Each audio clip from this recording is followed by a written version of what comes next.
بسم الله الرحمن الرحيم وبه نستعين وأصلي وأسلم على عبده ورسوله نبينا محمد وعلى آله وصحبه أجمعين. يقول الله سبحانه وتعالى في كلامه المجيد: أعوذ بالله السميع العليم من الشيطان الرجيم. بسم الله الرحمن الرحيم. لئن أشركت ليحبطن عملك ولتكونن من الخاسرين بل الله فاعبد وكن من الشاكرين. میرے بھائیو، آپ لوگوں کو یاد ہوگا گزشتہ درس میں ہم نے دین کی کچھ بنیادی باتیں آپ کے سامنے رکھی تھی. اسی سلسلے کی ایک کڑی آج آگے بڑھاتا ہوں تاکہ کلمہ شہادت لا الہ الا اللہ محمد الرسول اللہ کا جو تقاضا ہے، جو ڈیمانڈز ہیں، کیا کیا ہیں، مختصر انداز میں انشاءاللہ آپ کے سامنے رکھوں گا کہ توحید اور شرک کی حقیقت کیا ہے، جس کی دعوت کو لے کر سارے انبیاء تشریف لائے. اور آپ کو پتہ ہونا چاہیے 1,24,000 انبیاء کرام تشریف لائے، جیسا کہ ابو ذر غفاری کی روایت مسند امام احمد کے اندر ہے. اس میں سے 300 سے زیادہ رسول تھے، اور ان میں بھی 5 اولو العزم کہلائے، جنہوں نے بڑی قربانیاں پیش کی، بڑی ہمت کا ثبوت دیا ہے، بہت زیادہ ہمت کا ثبوت دیا ہے.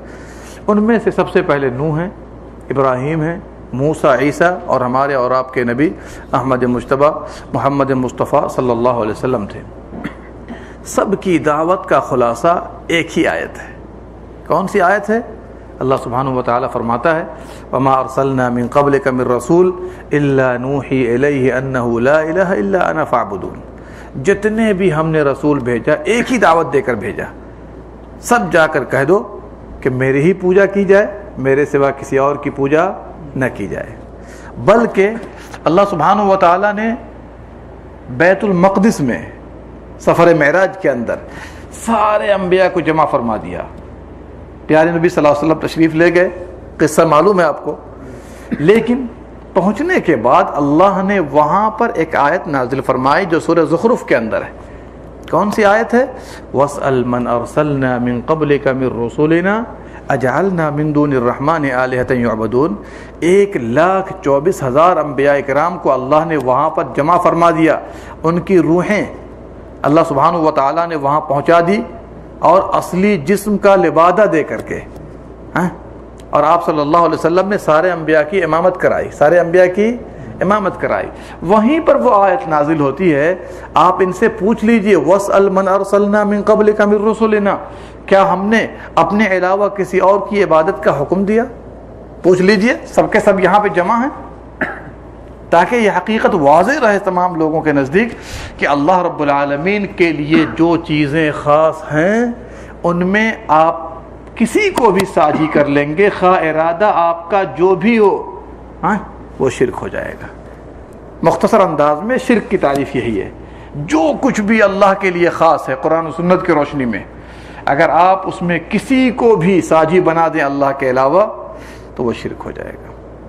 اور اسی لیے جتنے لوگ جہنم میں جائیں گے، جیسا کہ اللہ سبحانہ و تعالیٰ 19ویں پارہ میں سورہ شعراء کے اندر بیان فرماتا ہے، جب جہنمی جہنم میں چلے گئے تو وہاں پر وہ اپنے گناہوں کا اقرار کریں گے. کیا کہیں گے؟ تاللہ ان کننا لفی ضلال مبین، قسم اللہ کی ہم کھلی گمراہی میں تھے. کیا تھے؟ کھلی گمراہی میں تھے. اور آگے اذ نسویکم برب العالمین، جب ہم تم لوگوں کو برابر کرتے تھے رب العالمین کے ساتھ، تم لوگوں کو برابر کرتے تھے رب العالمین کے ساتھ. یہ جملہ بتا رہا ہے کہ جو بھی شرک کرے گا اس کی نیت جیسی بھی ہوگی وہ اللہ کے ساتھ برابر کر دیتا ہے. کیا کر دیتا ہے؟ حالانکہ دنیا میں لوگ قیل قال کرتے ہیں، نہیں جی ہم عقیدت میں ایسا کرتے ہیں، نہیں جی ہم تو اس وجہ سے ایسا کرتے ہیں، ہمارا ارادہ یہ نہیں ہے، ہم اس نیت سے نہیں کہتے. لوگ کہنے والے کہتے رہتے ہیں، لیکن جیسے ہی وہ کام کر دیا جو اللہ کے لیے تھا، اگر آپ نے کر دیا وہ شرک ہو جائے. اب مثال کے طور پر ایک مثال دے رہا ہوں. کچھ لوگ ہیں جو توحید کو نہیں جانتے، کلمہ شہادت سے واقف نہیں ہیں، تو وہ جا کر کے بعض قبروں مزاروں پر سجدہ کر دیتے ہیں. دیکھا ہوگا آپ نے بھی. ایک مثال دے رہا ہوں. سجدہ کرنے والے کیا سمجھتے ہیں؟ ہم عقیدت میں ایسا کر رہے ہیں، محبت میں ہم ایسا کر رہے ہیں. ٹھیک ہے، محبت اپنی جگہ ہے، لیکن یہ کام تو اللہ کے لیے تھا، تو آپ نے اللہ کے علاوہ کو کیوں اس طرح کر دیا؟ تو کیا کہتے ہیں وہ قیل قال کر کے؟ کہتے ہیں جی ہم اس میں سبحان رب الاعلیٰ نہیں پڑھتے ہیں. تو کیا کہہ دیتے ہیں؟ ہم سبحان رب الاعلیٰ نہیں پڑھتے ہیں. اگر آپ نماز میں بھی سبحان رب الاعلیٰ آپ نہ پڑھیں گے تو آپ کی نماز ہو جائے گی. سبحان رب الاعلیٰ پڑھنا سجدہ کی حقیقت نہیں ہے. سجدے کی حقیقت یہ ہے کہ یہ پیشانی کو ٹیک دیا اللہ کے سامنے تو اللہ کے لیے سجدہ ہے, اور اگر اللہ کے علاوہ کسی اور کے لیے بھی ٹیک دیا تو غیر اللہ کے لیے سجدہ ہو جائے گا, جو کہ شرک ہے. اور اسی لیے پیارے حبیب صلی اللہ علیہ وسلم نے کیا فرمایا, اگر اللہ کے علاوہ کسی اور کے لیے سجدہ کرنا جائز ہوتا, کیا ہے, سجدہ کرنا کسی اور کے لیے جائز ہوتا تو میں عورت کو حکم دیتا کس کو سجدہ کرے, خاوند کو سجدہ کرے, شوہر کو سجدہ کرے. غور کر لیا آپ نے. لہٰذا کبھی بھی بھول چک میں کوئی بھی آدمی کسی کو سجدہ نہ کرے, ورنہ کیا ہو جائے گا, شرک ہو جائے گا. اور اسی کو تو آپ نے سورہ فاتحہ میں کہا ہے, کیا کہا, ایاک نعبد, پڑھیے, وایاک نستعین, اے اللہ ہم تیری ہی عبادت کرتے ہیں اور تجھ ہی سے مدد مانگتے ہیں. لہٰذا جو گزشتہ درس میں ہم نے کہا تھا, کیا کہا تھا, کہ شرک میں سے یہ بھی ہوگا کہ آدمی اللہ کو ایکسیپٹ نہ کرے. آج لکھ لیجئے, کمیونسٹ ہیں اور دوسرے سارے لوگ ہیں جو کہتے ہیں اللہ ہے ہی نہیں, یہ شرک ہے. اگر کوئی اللہ کو ایک کے علاوہ مان لے, اس کی بیٹیاں مان لے, بیٹے مان لے, اللہ کے ساتھ شرک ہو جائے گا, چونکہ آپ نے اللہ کا حصہ بنا دیا. اور اسی پر ہم نے یہ بھی گفتگو کی تھی, کیا کہا تھا, کہ اگر کوئی آدمی کسی انسان کو, کسی نبی کو کہہ دے نور من نور اللہ, تو یہ بھی کیا ہو جائے گا, شرک ہو جائے گا, چونکہ یہی جرم کس نے کیا تھا, نصرانیوں نے کیا تھا. میں نے سمجھایا تھا گزشتہ درس میں بھی اس کو. اور اسی میں اس بات کو بھی مان لیجئے کہ اللہ رب العالمین کا جو نظام ہے وہ خلافت ہے, اسلام ہے. اللہ نے یہی ہمیں دیا, الا لہ الخلق والامر, پیدا کرنا اللہ کے اختیار میں اور آرڈر چلانا بھی اسی کا ہے. تو ہم اسلام کا جو بھی حکم ہوگا, چاہے خلافت کی شکل میں ہو, چاہے نبوت کی شکل میں ہو, وہ اسلام کا قانون ہے. اس کے علاوہ جو قوانین وضعیہ ہیں جو دنیا بھر کے لوگوں نے دیا ہوا, ڈیموکریسی وغیرہ, یہ اللہ کے ساتھ کیا ہو جائے گا, اگر ہم مان لیں گے اس کے مطابق اختیاری طور پر اگر ہم عمل کریں گے تو کیا ہو جائے گا, شرک ہو جائے گا. چونکہ توحید ربوبیت کے ساتھ یہ معاملہ آ جاتا ہے. میں نے یہ بھی کہا تھا کہ شرک میں یہ بھی بات داخل ہو جائے گی کہ آپ اگر کوئی آدمی یہ کہہ دے کہ دنیا کا نظام چلانے والا اللہ کے سوا کوئی اور ہے, یا کوئی ہاتھ بٹانے والا بھی ہے اللہ کا. ہم نے وہ آیت پیش کی تھی سورہ سبا کی, اور ہم نے یہ بھی کہا تھا کہ تنہا نظام کون چلاتا ہے, اللہ سبحانہ و تعالیٰ چلاتا ہے. اگر آپ یہ کہہ دیں گے غوث ہے, قطب ہے, ابدال ہے, اوتاد ہے, جو اللہ کا ہاتھ بٹاتے ہیں, نعوذ باللہ, یہ کیا ہو جائے گا, شرک ہو جائے گا. اور ہم نے یہ بھی کہا تھا اللہ کے لیے جو نام اور صفات وارد ہیں اس میں اللہ کو تنہا مانیے, اس میں اس کا کوئی ساجی نہیں ہے. اور ہم نے چند مثالیں پیش کی تھی. ہم نے یہ کہا تھا کہ دیکھیے اللہ رب العالمین کے لیے بہت سے نام اور صفات ثابت ہیں کہ نہیں ثابت ہیں. ان میں سے اللہ عالم الغیب ہے. اللہ کیا ہے, عالم الغیب ہے کہ نہیں. قل لا يعلم من في السماوات والارض الغیب الا اللہ. آپ کہہ دیجئے اے حبیب صلی اللہ علیہ وسلم, کیوں کہہ دیجئے, لوگ آپ ہی کے بارے میں بعد میں عقیدہ رکھیں گے. دیکھ رہے ہیں, آسمانوں اور زمین میں علم غیب اللہ کے سوا کسی کو حاصل نہیں ہے. اللہ نے جب آپ کو بتایا معلوم ہو گیا, نہیں بتایا کتنے مواقع ایسے آئے جو آپ کو پتہ ہی نہیں چلا. زہر کھا لیا, خیبر کے میدان میں, خیبر شہر میں زہر کھا لیا, منہ میں رکھ لیا. سبحان اللہ, غور کیجئے کتنے بڑے نبی, ان کا مقابلہ نہیں کسی نبی کے ساتھ. زہر منہ میں رکھے ہوئے, زہر نے بتا دیا کہ نبی صلی اللہ علیہ وسلم آپ زہر کھا رہے ہیں. اور جو تکلیف اس دن ہوئی تھی, موت تک یہ تکلیف ہوتی رہی. وہیں پہ ایک صحابی شہید ہو گئے, ابو داؤد کی روایت. کیا علم غیب تھا آپ کو, جان بوجھ کے کھا لیا؟ نہیں. بتائیے نا کتنا بڑا الزام ہوگا نبی صلی اللہ علیہ وسلم کے اوپر. آپ کی بیوی عائشہ پر الزام لگایا گیا, سورہ نور کے اندر پوری آیتیں موجود ہیں. کیا جان کر کے آپ نے ایسا کیا؟ پورے مہینے پریشان رہے, آج اس سے مشورہ کر رہے ہیں, کل ان سے کر رہے ہیں, پرسوں ان سے کر رہے ہیں. کیا آپ نے جان بوجھ کر ایسا کھیل کھیلا ہوا تھا؟ نعوذ باللہ, نہیں, ایسا نہیں کہیں گے ہم. علم غیب اللہ کو حاصل ہے. اگر اللہ تعالیٰ اپنے نبی کو کچھ بتا دیتا ہے بذریعہ وحی تو آپ کو معلوم ہو جاتا ہے, نہیں بتاتا ہے تو معلوم. بلکہ سورہ کہف میں بڑا سبق آموز درس ہے, نصیحت والا درس ہے. کچھ یہود کے علماء آئے 3 سوال کرنے کے لیے. پوچھا اصحاب کہف کے بارے میں, پوچھا روح کے بارے میں, پوچھا ذوالقرنین کے بارے میں, وغیرہ وغیرہ. آپ نے کیا کہا, کل بتاؤں گا. کیا کہا, کل بتاؤں. انشاءاللہ نہیں کہا, بھول گئے. اللہ اکبر. اللہ نے کہا ٹھیک ہے ذرا بتائیے گا کل کہاں سے بتاتے ہیں آپ. اللہ نے وحی روک لی. دیکھا, عالم الغیب نہیں, وحی رک گئی. ارے 15-20 دن تک وحی رکی رہ گئی. اللہ اکبر. اب آپ پریشان ہو گئے کہ دیکھیے کیا بھول چوک ہو گئی مجھ سے, اللہ نے وحی روک لی.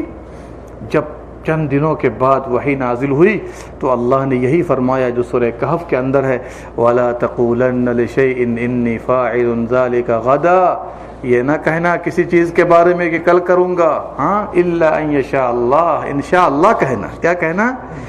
اب بتائیے عالم الغیب ہوتے تو ایسا ہوتا معاملہ نہیں ہوتا. اسی لیے میرے بھائیوں, یہ عقیدہ جو آج لوگوں نے محبت میں غلو کر کے رکھا ہوا ہے, اور یہ بہت بڑی سازش ہے دشمنان اسلام کی کہ جو چیزیں اللہ کے لیے تھی سب اللہ کے نبی کے ساتھ لگا دیا ہے. یہاں تک کہہ گئے کہ اللہ اور محمد ایک. بتائیے کتنا بڑا شرک ہے.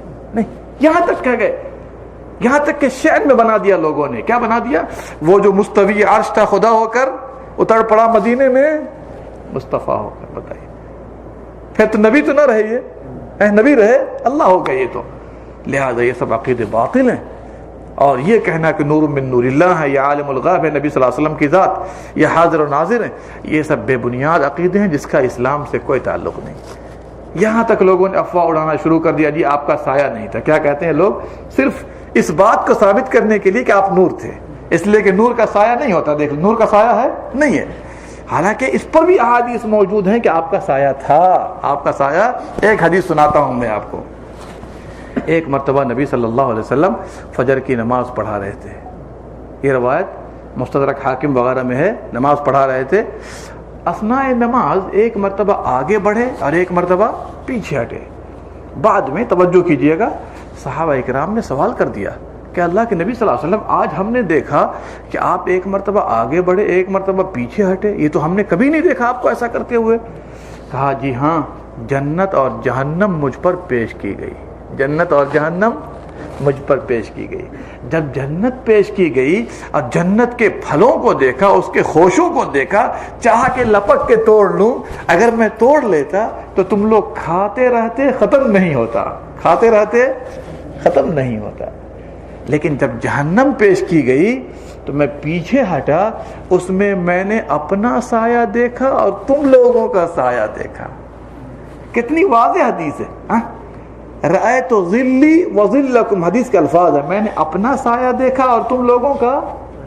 کتنی واضح حدیث ہے کہ آپ صلی اللہ علیہ وسلم کا سایہ تھا. لوگ ان چیزوں کو نہیں دیکھتے, نہیں سمجھتے ہیں. لہٰذا آدمی کو چاہیے تحقیق کرے, علم حاصل کرے.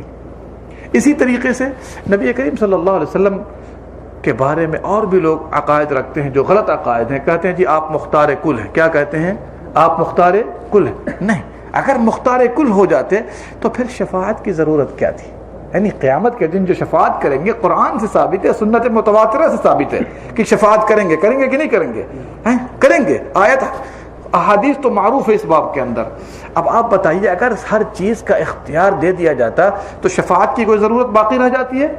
اور جو مختار کل کا عقیدہ رکھے گویا کہ وہ قرآن و سنت کا انکار کر رہا ہے.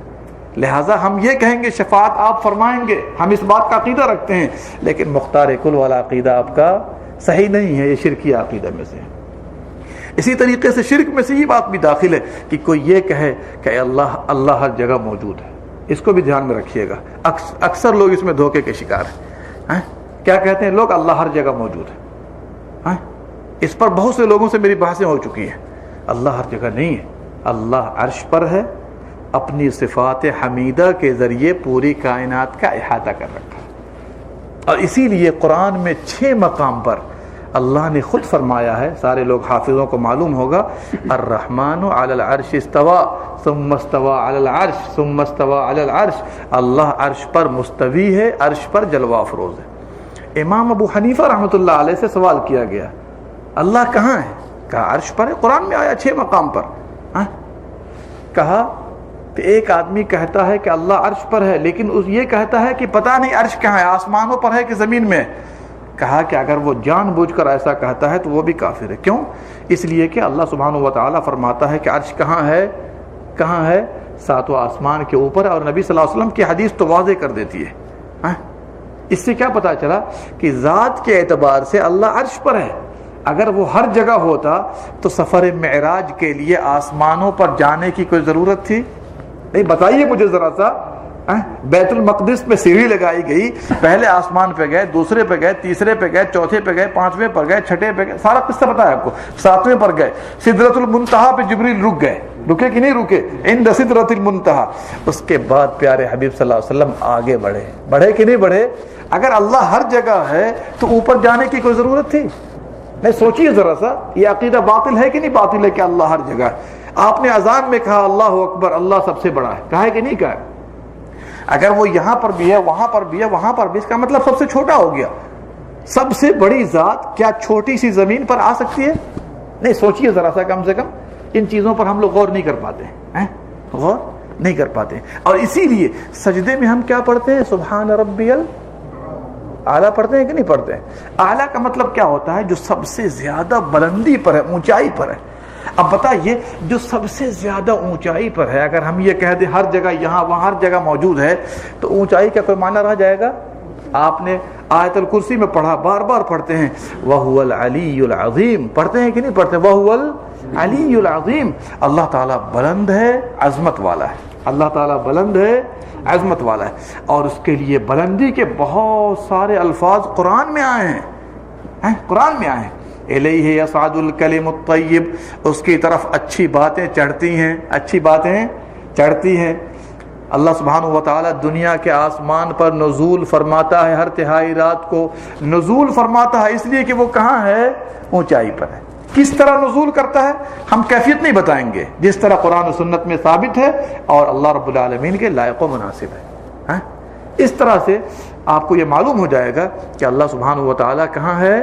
ساتوں آسمان کے اوپر عرش پر ہے، اور اپنی صفات کے اعتبار سے پوری کائنات کا احاطہ کر رکھا ہے. سنتا ہے، دیکھتا ہے، علم والا ہے، خبر رکھنے والا، احاطہ کرنے والا ہے ساری چیزوں کا. اس ناحیے سے وہ پوری کائنات کا احاطہ کر رکھا ہے. اسی لیے جو لوگ یہ کہتے ہیں کہ اللہ ہر جگہ ہے، یا ہر چیز میں اللہ ہے، یا ہر چیز اللہ ہے، یا اللہ جو میں ہوں وہ تو ہے، یہ سارے باطل عقائد ہیں. اور یہاں پر ایک بات اور یاد رکھ لیجئے تاکہ بات میں 1-2 منٹ میں ختم کر دوں. پیارے نبی صلی اللہ علیہ وسلم نے ایک باندی سے پوچھا جو بکری چرا رہی تھی، صحیح مسلم کی حدیث ہے، اللہ کہاں ہے؟ تو انہوں نے کیا جواب دیا؟ اللہ آسمانوں پر ہے یا بلندیوں پر ہے. دوسرا سوال کیا پیارے حبیب صلی اللہ علیہ وسلم نے باندی سے، میں کون ہوں؟ تو اس نے کہا آپ اللہ کے رسول ہیں. کیا کہا؟ آپ اللہ کے رسول ہیں. 2 سوال کیا، انہوں نے 2 سوالوں کا جواب دیا. پھر آپ نے کیا فرمایا اس کے بعد؟ اس کے مالک سے کہا، باندی کے مالک سے، اس کو آزاد کر دو، یہ مومنہ ہے، اس کو آزاد کر دو. بولیے ہمارے ساتھ، یہ مومنہ ہے. 2 سوال کا جواب آپ نے کریکٹ کر دیا، صحیح کر دیا، اور کہا یہ مومنہ ہے. یہ حدیث بتاتی ہے کہ ان دونوں جواب میں سے کسی کا کوئی جواب غلط ہو یا غلط عقیدہ ہو تو وہ مومن. سبحان اللہ، حدیث بتاتی ہے. پہلا سوال کیا تھا؟ اللہ کہاں ہے؟ نبی کا سوال ہے، اللہ کہاں ہے؟ تو عورت کیا جواب دیتی ہے؟ اللہ آسمانوں پر ہے، آسمانوں میں نہیں.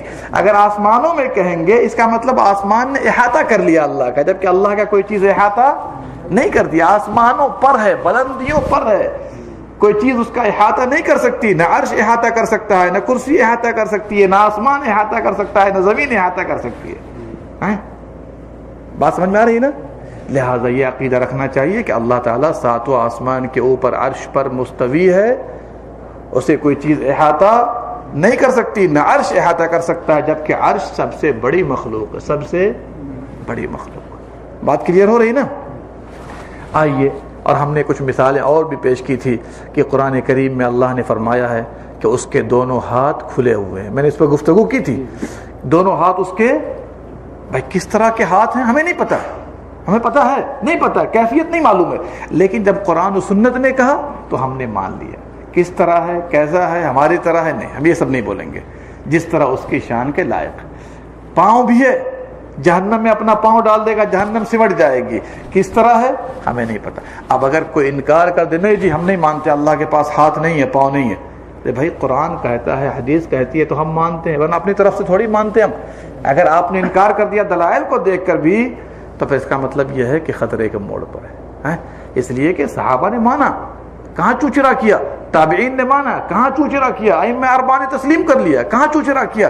آپ کیوں کرتے ہیں چوچرا؟ آپ کو تو چاہیے تھا مطالعہ کرتے اس کے بارے میں. آخری چیز آئیے، اللہ کے لیے جو عبادتیں ثابت ہیں اس میں اللہ کو منفرد ماننا ہوگا. اور ہم نے ایک مثال دی تھی سجدہ کی. محبت ہے، خوف ہے، امید ہے، رجا ہے. اسی طریقے سے اللہ رب العالمین کے لیے قربانی ہے، امید وابستہ کرنا ہے، پناہ طلب کرنا ہے، مدد طلب کرنا ہے، حاجت روائی ہے، مشکل کشائی ہے، وغیرہ وغیرہ. یہ سارے اعمال عبادت ہیں. اللہ کے لیے کریں گے تو اللہ کی عبادت ہوگی، اور اللہ کے علاوہ کسی اور کے لیے پیش کریں گے تو اللہ کے ساتھ کیا ہو جائے گا؟ شرک ہو جائے گا. آئیے ایک آیت سنا کر اپنی بات میں ختم کر دیتا ہوں. اللہ سبحانہ و تعالیٰ فرماتا ہے سورہ احقاف آیت نمبر 4 اور 5 میں، کیا فرماتا ہے؟ وَمَنْ أَضَلُّ مِمَّنْ يَدْعُو مِن دُونِ اللَّهِ، اس سے بڑا گمراہ اور کون ہوگا؟ اس سے بڑا گمراہ اور کون ہوگا جو اللہ کے سوا ایسوں کو پکارتا ہے مَن لَا يَسْتَجِيبُ لَهُ إِلَى يَوْمِ الْقِيَامَةِ، جو قیامت تک ان کی پکار کا جواب نہیں دے سکتے. ان کی پکار کا جواب، اس سے بڑا گمراہ اور کون ہوگا جو اللہ کے سوا ایسوں کو پکارتا ہے جو قیامت تک ان کی پکار کا جواب، بولیے، نہیں دے سکتے. اب پکار کا جواب تو دینا درکنار، وَهُمْ عَنْ دُعَائِهِمْ غَافِلُونَ، بلکہ وہ لوگ ان کی پکار تک سے غافل ہیں. ان کی پکار تک سے غافل ہیں. جتنے لوگ آج جا کر پکار رہے ہیں دنیا سے گزرے ہوئے انسانوں کو، کیا قیامت تک ان کی پکار کا جواب دے سکتے ہیں؟ دے سکتے ہیں جواب؟ امام ابو حنیفہ رحمۃ اللہ علیہ کے بارے میں پڑھ رہا تھا ایک کتاب میں. ایک آدمی روزانہ کسی قبر کے پاس آ کر کے اس کو پکار رہا ہے. امام صاحب روزانہ دیکھتے تھے اس کو کہ آدمی آ رہا ہے، تھوڑی دیر پکارتا ہے، کچھ کرتا ہے، چلا جاتا ہے. چند دنوں کے بعد اس سے پوچھا کہ جی تم کیا کرتے ہو آ کر کے یہاں پر؟ قبر پہ آتے ہو ڈیلی اور تم پکارتے رہتے ہو، کچھ مانگتے رہتے ہو، کیا کرتے ہو تم؟ کیا انہوں نے تمہاری پکار کا کوئی جواب دیا؟ تمہاری پکار کا کوئی جواب دیا؟ کہا نہیں. کہا تمہیں نہیں پتا ہے؟ امام صاحب کہہ رہے ہیں، کیا کہہ رہے ہیں؟ تمہیں نہیں پتا ہے اللہ نے قرآن میں فرمایا وَمَا أَنْتَ بِمُسْمِعٍ مَّن فِي الْقُبُورِ، آپ قبر والوں کو سنا نہیں سکتے. إِنَّكَ لَا تُسْمِعُ الْمَوْتَى، آپ مردوں کو سنا نہیں سکتے. یہ آپ نے اللہ کا فرمان قرآن میں نہیں پڑھا؟ تو پھر کیوں آتے ہو پکارنے کے لیے ان کو؟ ارے پکارو اس کو جو رب کبھی سوتا نہیں ہے، نہ کبھی اونگتا ہے، سب کی دعا کو سنتا ہے، قبول کرتا ہے. کدھر چکر میں پڑ گئے تم یہاں پر آ کر کے؟ یہ تمہیں قیامت کی صبح تو کچھ دے سکتے ہیں؟ لہٰذا لوگوں کا یہ عقیدہ رکھنا کہ دنیا سے فلاں فلاں گزر جاتے ہیں، ہماری طرح زندہ ہوتے ہیں، نہیں. ہم دنیا میں جو ہماری حیثیت ہے وہ کسی مردے کو حاصل نہیں. اس طرح جتنے انبیاء اور اولیاء دنیا سے گزرے ان کو برزخی زندگی حاصل ہے، دنیاوی زندگی حاصل. فرق یاد رکھیے. یہ لوگوں پر خلط ملط مسئلہ ہو گیا آج کل. وہ کیا سمجھتے ہیں دنیا کی طرح زندہ ہے وہ؟ نہیں، خبردار. اگر دنیا کی طرح زندہ ہوتے تو قبر سے نکل جاتے جیسے ہم باہر گھومتے رہتے ہیں. نہیں، بڑے بڑے مارکے ہوئے کہ نہیں ہوئے نبی صلی اللہ علیہ وسلم کے گزرنے کے بعد؟ اللہ اکبر. جنگ جمل ہے، جنگ صفین ہے، صحابہ کا اختلاف ہے، فلاں ہے، شہادت حسین ہے. اگر دنیا کی طرح ہمارے آپ کی طرح زندہ ہوتے تو کیا پیارے نبی صلی اللہ علیہ وسلم نکل کر کے ذرا مقابلہ نہیں کرتے لوگوں کے ساتھ؟ نہیں، کتنا بڑا الزام لوگ دیتے ہیں، کہتے ہیں ہماری طرح زندہ ہے، ہم پکار رہے ہیں وہ سن رہے ہیں اندر. نہیں، خبردار. ایسی بات ہوتی تو اللہ تعالیٰ قرآن میں فرما دیتا، حدیث میں پیارے نبی فرما دیے ہوتے کہ میں تمہاری طرح زندہ ہوں، سن رہا ہوں، سب کچھ کر رہا ہوں. ایسا نہیں. ان کی زندگی برزخی زندگی ہے، دنیاوی زندگی نہیں ہے. اور برزخی زندگی کی کیفیت کے بارے میں اللہ پاک قرآن میں کیا کہتا ہے؟ وَلَٰكِن لَا تَشْعُرُونَ، تمہیں اس زندگی کا کوئی شعور نہیں. زندگی ہے، کون سی زندگی؟ ہماری طرح نہیں، برزخی زندگی ہے. بلکہ ایک حدیث میں یہاں تک نبی صلی اللہ علیہ وسلم نے فرمایا ہے جب کوئی مجھ پر سلام پڑھتا ہے اللہ میری روح لوٹاتا ہے، میں سلام کا جواب دیتا ہوں. اس حدیث کو ذرا ٹھیک سے سمجھیے. اللہ میری روح لوٹاتا ہے، میں سلام کا جواب دیتا ہوں. اگر روح لوٹانے کو ہم مان لیتے ہیں جیسا کہ حدیث پاک میں ہے، تو روح کس کی لوٹائی جاتی ہے؟ جس کی روح جسم میں نہ ہو. تبھی نہ لوٹانے کا مطلب ہوگا. اگر ہم کہہ دیں گے ہر وقت روح جسم میں ہے مدینہ شریف میں، تو مجھے بتایا جائے پھر روح لوٹانے کا مطلب کیا رہے گا؟ یہ الگ بات ہے، لاکھوں کروڑوں لوگ سلام پڑھنے والے ہیں، اس میں کوئی شک نہیں ہے۔ اللہ کتنی مرتبہ لوٹاتا ہے، کیسے لوٹاتا ہے، آپ سلام کا جواب، لاکھوں لوگوں کے سلام کا جواب کس طرح دیتے ہیں، یہ اللہ ہی کو پتہ ہے، چونکہ اس کا تعلق علم غیب کے ساتھ ہے۔ کس کے ساتھ ہے؟ علم غیب کے ساتھ ہے۔ لہٰذا یہ کہنا کہ ہر وقت روح جسم میں ہے، پھر وہی بات آ جائے گی کہ دنیاوی زندگی ہو جائے گی۔ لہٰذا ہم ایسی بات نہیں کریں گے۔ آپ کی روح مبارک جنت میں ہے، اعلیٰ علیین میں، جسم مبارک مدینہ میں، لیکن سلام کا جواب دینے کے لیے روح لوٹائی جاتی ہے۔ تو خلاصہ یہ نکلا کہ عبادت کی جتنی بھی قسمیں ہیں سب میں آپ ایک اللہ کو خاص کیجئے، اس میں کسی بندے کو بھی شریک نہیں کیجئے۔ اور اسی لیے اللہ نے فرمایا اسی آیت میں وَإِذَا حُشِرَ النَّاسِ، جب لوگوں کو جمع کیا جائے گا قیامت کے دن، كَانُوا لَهُمْ أَعْدَاءَ، وہ ایک دوسرے کے دشمن ہو جائیں گے، وَهُمْ عَنْ دُعَائِهِمْ كَافِرِينَ، وہ ان کی عبادت کا انکار کر جائیں گے۔ پہلے دعا کی بات آئی، پکارنے کی، اور یہاں پر کیا کہا گیا؟ عبادت کہا گیا۔ اس سے پتہ چلتا ہے کہ اللہ کے سوا کسی اور کو پکاریں گے تو اللہ کے ساتھ کیا ہو جائے گا؟ شریک ہو جائے گا۔ اس طرح کی آیتیں قرآن پاک میں بہت زیادہ ہیں۔ اس سے واضح ہوتا ہے کہ جو اللہ کا حق ہے وہ اللہ کو دیا جائے، اور جو انبیاء کا حق ہے وہ انبیاء کو دیا جائے، جو بزرگان دین اور اولیاء کرام کا حق ہے وہ ان کو دیا جائے، آپس میں حقوق کو خلط ملط نہ کیا جائے۔ اگر کر دیں گے یہی چیز شرک ہو جاتی ہے، اور اسی سے اللہ سبحانہ و تعالیٰ نے قرآن پاک میں بندوں کو ڈرایا ہے۔ اللہ سبحانہ و تعالیٰ سے دعا ہے رب العالمین ہم تمام لوگوں کو توحید پر پختہ فرما دے، توحید پر گامزن ہونے کی توفیق دے، اور جو بھی توحید پر گامزن ہو جائے گا دنیا میں بھی امن و امان حاصل ہوگا، قیامت کے دن میں امن و امان میں رہے گا، اور انشاءاللہ امن و امان کے ساتھ جنت میں بھی داخل ہوگا۔